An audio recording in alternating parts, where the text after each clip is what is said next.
Hi! నా పేరు Vinayak tiller. Welcome to arithmetic series in Telugu. ఈరోజే ఫస్ట్ ఎపిసోడ్. సో, ఆలస్యం లేకుండా స్టార్ట్ చేద్దామా? అయితే ఈ అర్థమెటిక్స్ పేరుందా? ఇది గ్రీక్ నుండి ఇంగ్లీష్‌లోకొచ్చిందనమాట. అయితే ఈ గ్రీక్‌లో ఈ అర్థమెటిక్స్ అంటే ఏంటంటే, ఆర్ట్ ఆఫ్ నంబర్స్ లేదా సైన్స్ ఆఫ్ నంబర్స్. అంటే ఈ నంబర్స్‌కున్న నేచర్‌ని, దానికున్న ప్యాటర్న్స్‌ని, దీని వెనకాల ఉన్న లాజిక్స్‌ని కనుక్కోవడమే ఈ అర్థమెటిక్స్ అనే సబ్జెక్ట్ యొక్క మేజర్ గోల్ అన్నమాట. సరే, అది చెయ్యకముందు ఫస్ట్ మనం ఈ నంబర్స్ అనేవి ఎందుకు ఇంపార్టెంటో చూద్దాం. అయితే ఏదన్నా ఒక విషయం ఇంపార్టెంటో కాదో తెలియాలంటే, అవి లేకుండా ఈ ప్రపంచాన్ని ఊహించుకోవాలి. అంటే ఈ నంబర్స్ లేకుండా మన ప్రపంచం ఎలా ఉంటదో ఊహించుకున్నాం అనుకోండి, మన నంబర్స్ యొక్క ఇంపార్టెన్స్ ఈజీగా అర్థమవుతది. మరి చిటికేయమన్నావా థానోస్‌ని? నేనే మహా థానోస్! ఈ నంబర్‌లన్నీ మాయమైపోవాలి! ఒకవేళ నిజంగా మాయమైపోయాయనుకోండి, అట్లాంటి ప్రపంచం ఎలా ఉంటది? అంటే పొద్దున్న లెగిస్తే మనకి టైం తెలీదు. ఎందుకంటే నంబర్స్ ఉండవు క్లాక్ మీద. బయటికెళ్ళి ఏదైనా బస్ ఎక్కాలంటే ఏ బస్ ఎక్కాలో తెలీదు. ఎందుకంటే బస్ మీద నంబర్స్ ఉండవు. బైక్ మీద ఎళ్తుంటే ఎంత స్పీడ్‌లో ఉంటామో తెలీదు. ఆహ్, అసలు డేట్ తెలీదు. మ మ మ మన వయసు తెలీదు. ఏదైనా షాప్‌కెళ్ళి కూరగాయలు కొనాలంటే అవి వెయిట్ ఎంతుంటాయో తెలీదు. ఆహ్, చిన్న పిల్లలు హైట్ ఎంతుంటారో తెలీదు. వాళ్ళకి ఎగ్జామ్స్‌లో మార్కులు ఎంత వస్తాయో తెలీదు. డబ్బులు ఎంత ఇవ్వాలో తెలీదు దేనికన్నా. బీపీ ఎంతుంటదో తెలీదు. ఓటీపీ ఏమొస్తదో తెలీదు. ఏమీ తెలీదు మనకి. అట్లాంటి ప్రపంచంలో బతుకుతాం గదా! అక్కడ ఏమన్నా కావాలంటే మనం ఎక్కువ, తక్కువ అని మాత్రం అడగాలి. ఎక్కువ గావాలి, తక్కువ గావాలని. అయితే ఈ ఎక్కువ, తక్కువ అనేవి ఉన్నాయి చూసారా? ఇది బైనరీ ఇది సబ్జెక్టివ్. అంటే ఇప్పుడు నాకెక్కువ అనిపించింది, నీకు తక్కువ అనిపించొచ్చు. నీకెక్కువ అనిపించింది, నాకు తక్కువ అనిపించొచ్చు. ఏదైనా తీసుకురా, ఎక్కువ తీసుకురా అంటే ఏదెక్కువ, ఎంతెక్కువ ఎవడికి తెలుస్తది? ఇలాంటి గందరగోళంలో బతుకుతాం. అంటే ఇలాంటి గందరగోళంలో ఉన్న ప్రపంచంలోకి ఒక క్లారిటీని, ఒక ప్రిసిషన్‌ని, ఒ ఒ ఒక ఒక ఒక ఒక ఖచ్చితత్వాన్ని తీసుకొచ్చింది ఈ నంబర్సే. అంటే ఈ నంబర్స్ లేకపోతే మనం దేన్ని కొలవలేం. ఒక కొలత, ఒక కొలమానం ఉండాలంటే ఖచ్చితంగా నంబర్స్ ఉండాలి. సో, మన మానవ పురోగతికి ఈ నంబర్స్ చాలా కాంట్రిబ్యూట్ చేశాయి. ఈ నంబర్స్ లేకపోతే ఈ సొసైటీ ఎంత డెవలప్ అయ్యేది కాదు. సో, నంబర్స్ చాలా ఇంపార్టెంటు. మ్యాథమెటిషియన్స్ కూడా చాలా చాలా ఇంపార్టెంట్.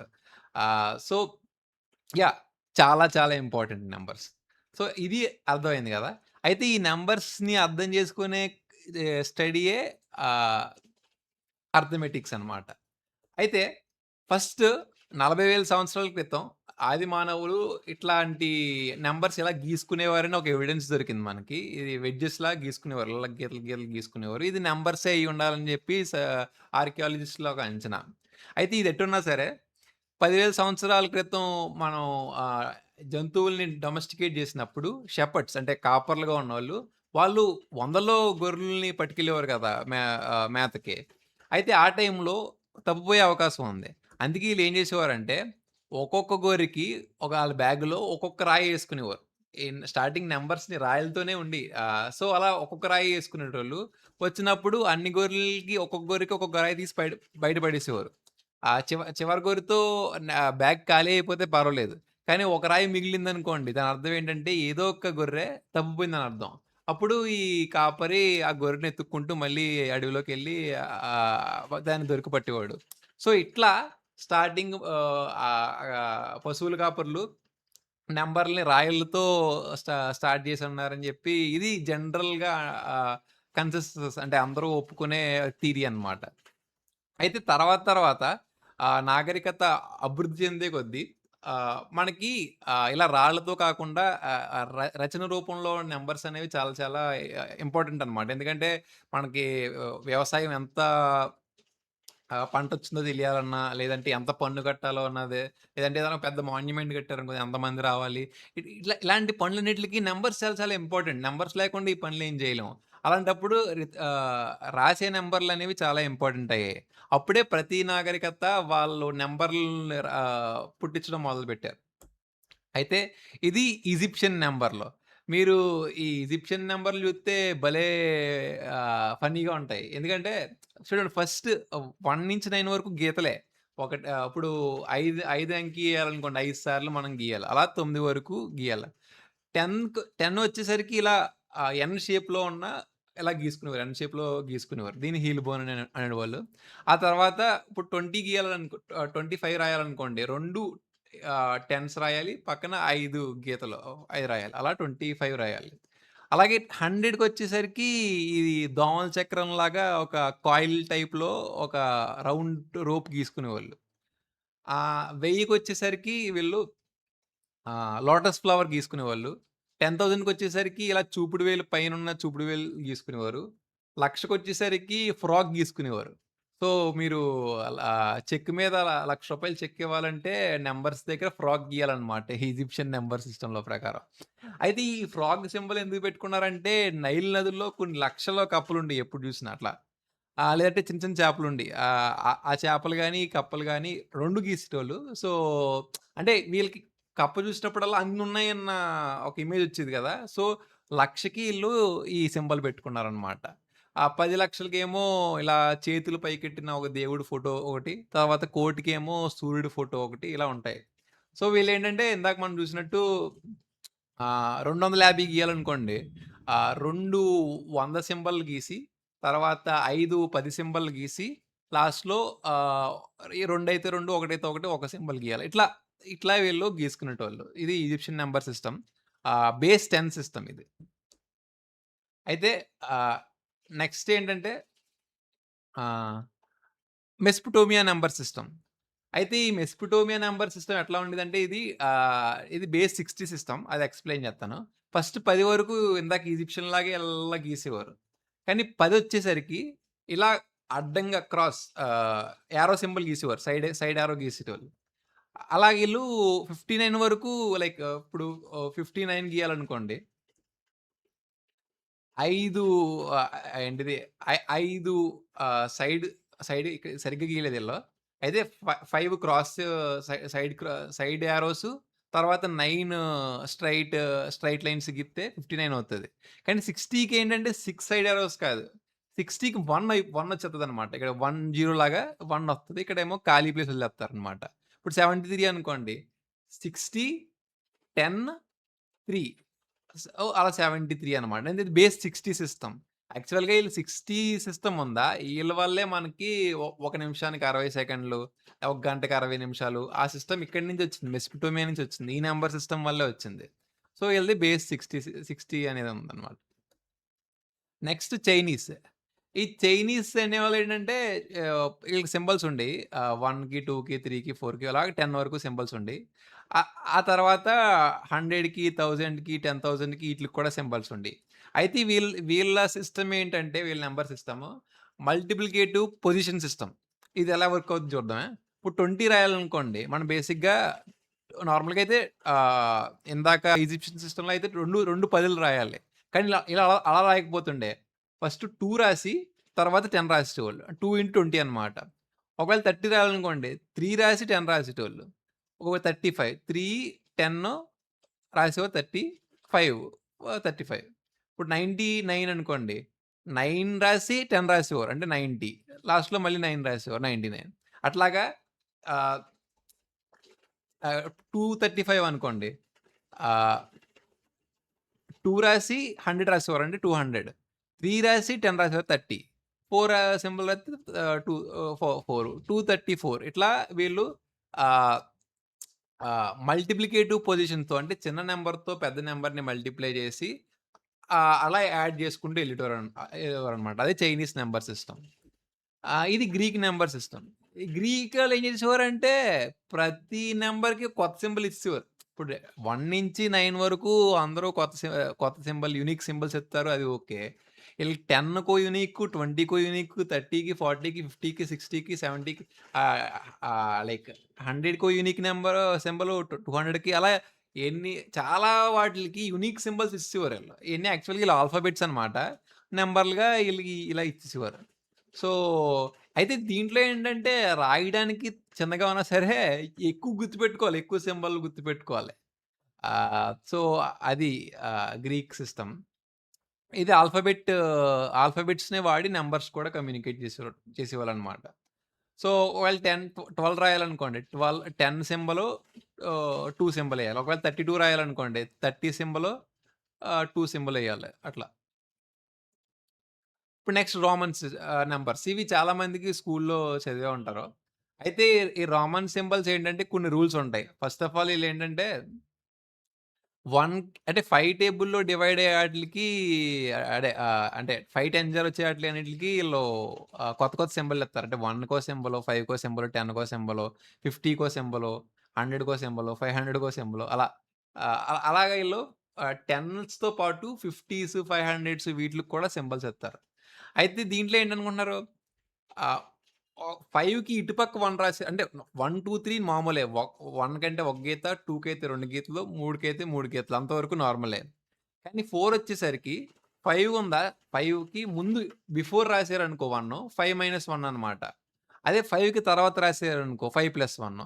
సో, బిఫోర్ రాస్తే 1 మైనస్ చేయాలి. ప్లస్ తర్వాత రాస్తే 1 యాడ్ చేయాలన్నమాట. సో, అట్లాగా 10కి ముందు రాసారనుకో 10 - 1 9. 10 తర్వాత రాస్తే 10+1 11. ఆ రకంగా వీళ్ళు నంబర్ సిస్టమ్ ఉండేది. సో, ఇది ఇది కూడా పొజిషన్ బట్టి అడిషన్, సబ్ట్రాక్షన్ చేసే నంబర్ సిస్టమ్. సో, వీళ్ళు ఇలాగా ఆళ్ళాళ్ళ నాగరికతల్లో నంబర్స్‌ని పుట్టించుకొని లిఖితపూర్వకంగా రాసుకున్నారనమాట. అయితే దీంట్లో ఉన్న ప్రాబ్లమ్ ఏంటంటే, ఈ నంబర్ సిస్టమ్స్‌లో ఉన్నవి, ఇవి ఇప్పుడు నా డేట్ ఆఫ్ బర్త్ ఉంది. 1998 డేట్ ఆఫ్ బర్త్. అయితే ఇలా సింపుల్‌గా ఇప్పుడు మోడర్న్ నంబర్స్‌తో ఇట్లా సింపుల్‌గా రాయొచ్చు కదా! అదే ఈ 1998ని ఈజిప్ట్‌లో రాయాలంటే ఒక 1000 సింబలేసి, తర్వాత 9 100 సింబల్లేయాలి. తర్వాత 9 10 సింబల్లేయాలి. తర్వాత 8 1 సింబల్లేయాలి. అంటే ఒక్క చిన్న నంబర్ రాయడానికి ఎంతయిందో చూడండి. అదే మెసొపటోమియాలో అనుకో ఇది 60తో డివిజిబుల్ చేసుకోవాలి. 33 ఇంటూ 60 1980 తర్వాతేమో మిగిలిన 80ని ఇటుపక్క రాయాలి. సో ఇది కూడా చాలా కష్టం రాయడం. అంటే దీన్ని తర్వాత ఇది చైనీసోళ్ళంటే 1 ఇంటూ 1000 1 సింబలు, 1000 సింబలు. తర్వాతేమో 9 సింబలు, 100 సింబలు. తర్వాతేమో 9 సింబలు, 10 సింబలు, తర్వాత 8 సింబలు. ఇలాగ అన్నీ యాడ్ చేసుకునేసరికి 1000 1998 ఇది కూడా పెద్దగా రాయాల్సొచ్చింది కదా! గ్రీకులో 4 ఆహ్ నంబర్స్‌తోనే దీన్ని రాసేయగలిగిన గ్రీక్ నంబర్ సిస్టమ్‌తో ఉన్న ప్రాబ్లమ్ ఏంటంటే, ఇది 1000కి సెపరేట్ సింబలు. ఇదేమో 900కి సెపరేట్ సింబలు. ఇదేంటంటే 90కి సెపరేట్ సింబల్. అలా చాలా చాలా సెపరేట్ సింబల్ ఉన్నప్పుడు అసలు గుర్తుండవు అన్ని సెపరేట్ సింబల్లుంటే. సో, ఇది గుర్తుపెట్టుకోవడం కష్టం. సో, ఇది ప్రాబ్లమ్. రోమన్‌లో చూడండి ఎంత పెద్దదయిందో. దీంట్లో కూడా అదే ప్రాబ్లమ్. అంటే 1998 అనే నంబర్ రాయడానికి ఎంత కష్టమైతే, రేపు పొద్దున్న 2 పెద్ద నంబర్‌లని అడిషన్ చేయాలన్నా, సబ్ట్రాక్షన్ చేయాలన్నా, మల్టిప్లై చేయాలన్నా, డివిజన్ చేయాలన్నా ఇంకెంత కష్టం అవుతది? అలాంటప్పుడు ఈ నంబర్‌లు వాడి ట్రేడ్ చేస్తే చాలా చాలా కాంప్లెక్స్ అయిపోద్ది. అంటే ఆపరేషన్స్ అనేవి చాలా చాలా కాంప్లెక్స్ అయిపోతాయి. సో, అందుకనే ఈ కష్టాల్ని పోగొట్టడానికే మనకి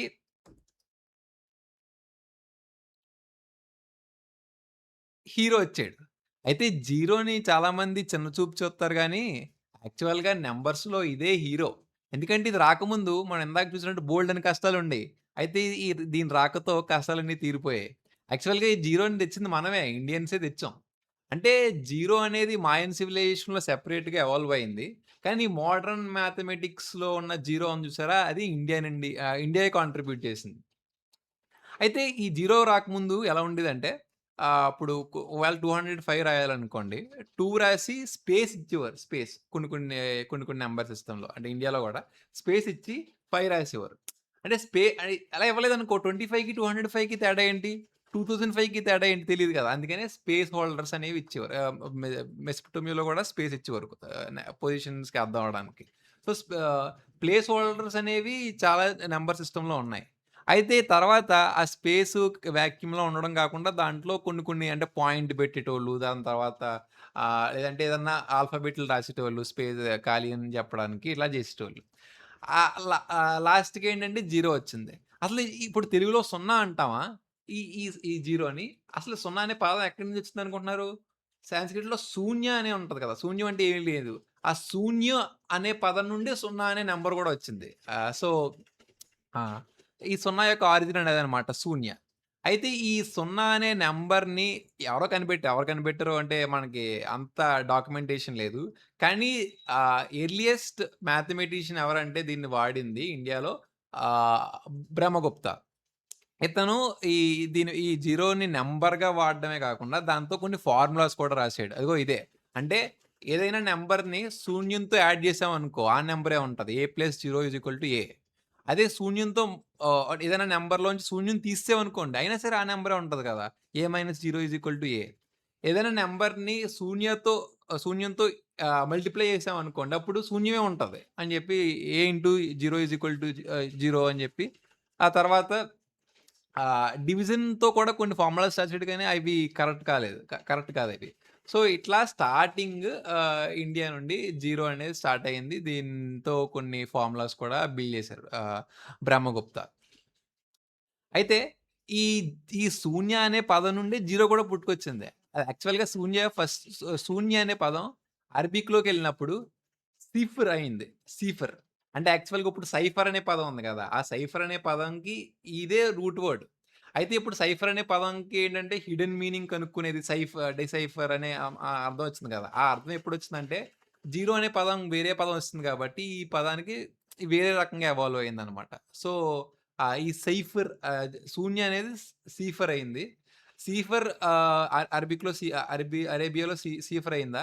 అరేబియా నుండి రోమ్ నగరానికెళ్ళేసరికి లాటిన్‌లో అది జిఫ్రియం అయింది. అంటే కాస్త అయిపోయింది. జడ్ అయిపోయింది. జిఫిరియం.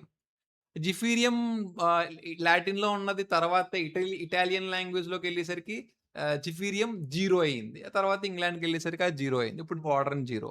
అలా ఒకప్పుడు శూన్య, ఇప్పుడు జీరో జీరో ఇప్పుడు జీరో కింద అయిందనమాట. అంటే జీరోకి శూన్యం అనే కాన్సెప్టే ఆరిజిన్. అయితే ఇదొక్కటే కాదు. ఇప్పుడు రాసుకున్న 1, 2, 3 నంబర్స్ ఏవైతే ఉన్నాయో, ఇవన్నీకి ఇండియా నుండి వచ్చాయి ఒక రకంగా.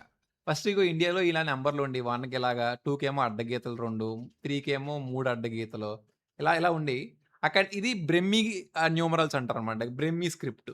అక్కడి నుండి గుప్తా నంబర్స్ వచ్చేసరికి కొంచెం ఎవాల్వ్ అయ్యాయి. ఇంకో 1 ఇలాగా, 2 ఇలాగా, 3 ఇలాగా కొన్ని కొన్ని నంబర్స్ బానే ఎవాల్వ్ అయ్యాయి.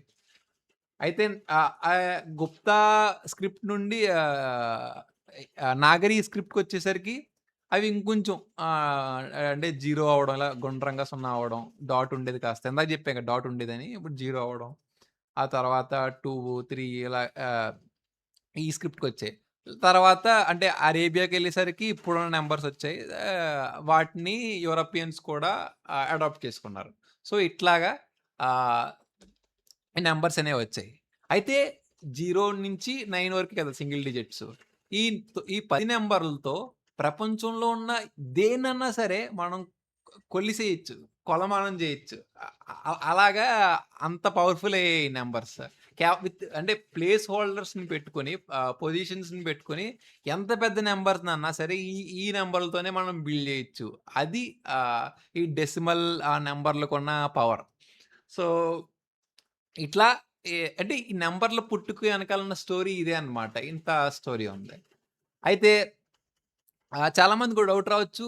అసలు డెసిమల్ అంటే ఇప్పుడు 1, 2, 3, 4, 5, 6, 7, 8, 9, 10 ఇలా ఎందుకుంది 9 తర్వాత అంటే ఇంకో రకంగా 10 డెసిమల్ ఫ్యామిలీ గాని ఎందుకుంది? ఇంకో రకంగా గూడా ఎందుకుండొచ్చు? ఉండొచ్చు కదా! అని డౌట్ రావచ్చు. యాక్చువల్‌గా మనం ఇందాక అనుకున్నాం గదా!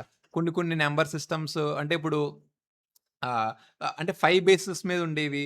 కొన్నేమో 20 బేస్ ఉండేది. కొన్ని 60 బేస్ ఉండేది. అయితే స్టార్టింగ్ కొన్ని చోట్ల వేరే వేరే బేస్ వాల్యూ ఉన్నా సరే లాస్ట్‌కి అది 10 బేస్ రావడానికి అంటే డెసిమల్ అవ్వడానికి మేజర్ ఇన్‌ఫ్లుయెన్సెస్ ఏంటంటే మన చేతులే. మన చేతుల్లో 10 ఫింగర్స్ ఉన్నాయి గదా! ఈ 10 ఫింగర్స్‌తో లెక్కెట్టుకునే క్రమంలో క్రమంగా మనంతా డెసిమల్ నంబర్స్‌లోకి ఎంటర్ అయ్యామన్నమాట. సో, ఈ ఈ చేతులే డెసిమల్ నంబర్స్‌కి చేతికున్న ఫింగర్సే డెసిమల్ నంబర్స్‌కి ఉన్న మేజర్ రీజన్ అని చెప్పుకోవచ్చు. అయితే ఈ ఈ చేతి వేళ్ళే రీజన్ అయినప్పుడు, ఒకవేళ మన చేతికి ఇంకొక వేలు ఎక్స్‌ట్రా ఉందనుకోండి. అప్పుడు పరిస్థితి ఏంటి? అప్పుడు మన నంబర్స్ ఎలా ఉండేవి? అంటే 0, 1, 2, 3, 4, 5, 6, 7, 8, 9 తర్వాత ఇంకొక నంబర్ వచ్చిందనుకోండి 10కి ముందు. అప్పుడు మన పరిస్థితి ఏంటి?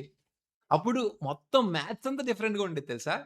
ఇప్పుడు 7+7 అప్పుడు 13 కాదు. అదే 14 కాదు 13 అవుతది. అప్పుడు 9 ప్లస్ ఏంటిది 9+2 11 కాదు 10 అవుతది. ఎందుకంటే మధ్యలో ఇంకో నంబర్ వచ్చింది కదా! ఆ రకంగా. సో, మొత్తం మల్టిప్లికేషన్ టేబుల్స్ అన్నీ డిఫరెంట్‌గా ఉండేయి. డివిజన్ టేబుల్స్ అన్నీ డిఫరెంట్‌గా ఉండేయి. సో, అన్నీ డిఫరెంట్‌గానే ఉండేయి. సో, ఒక్క నంబర్ చేరితే మొత్తం మ్యాథ్స్ అంతా మారిపోద్ది. ఏమనుకుంటున్నారు? అయితే ఇప్పుడు ఆ ప్రాబ్లమ్ ఏం లేదు. ఎందుకంటే మనకున్నయి 10 నంబర్సే కదా! సో, అటువంటి ప్రాబ్లమ్ ఏం లేదు. సో, ఈ డెసిమల్ నంబర్స్ సిస్టమ్‌నే ఈ సిస్టమ్ ఈ నంబర్స్ ఎనకాల ఉన్న ప్యాట్రన్స్‌ని మనం ఎప్పుడూ అర్థమెటిక్స్ ఎలా నేర్చుకోవాలంటే గుర్తుంచుకోవడానికి ట్రై చేయకూడదు. అసల ఆ టేబుల్స్ అలా రావడానికి ఏ వాటి ఎనకాల ఉన్న ప్యాటర్న్స్ ఏంటి? లేదంటే ఈ ఫార్ములాస్ ఇలా రావడానికి అసలు ఎందుకొచ్చాయి? ఇలా అర్థం చేసుకునే ప్రయత్నం చేసామనుకోండి నంబర్స్ బాగా అర్థమవుతాయి. సో, నెక్స్ట్ వీడియోస్‌లో మనం నంబర్స్‌ని ఇంకా బాగా అర్థం చేసుకుందాం. సో, అంతటి వరకు సెలవు. బాబాయ్.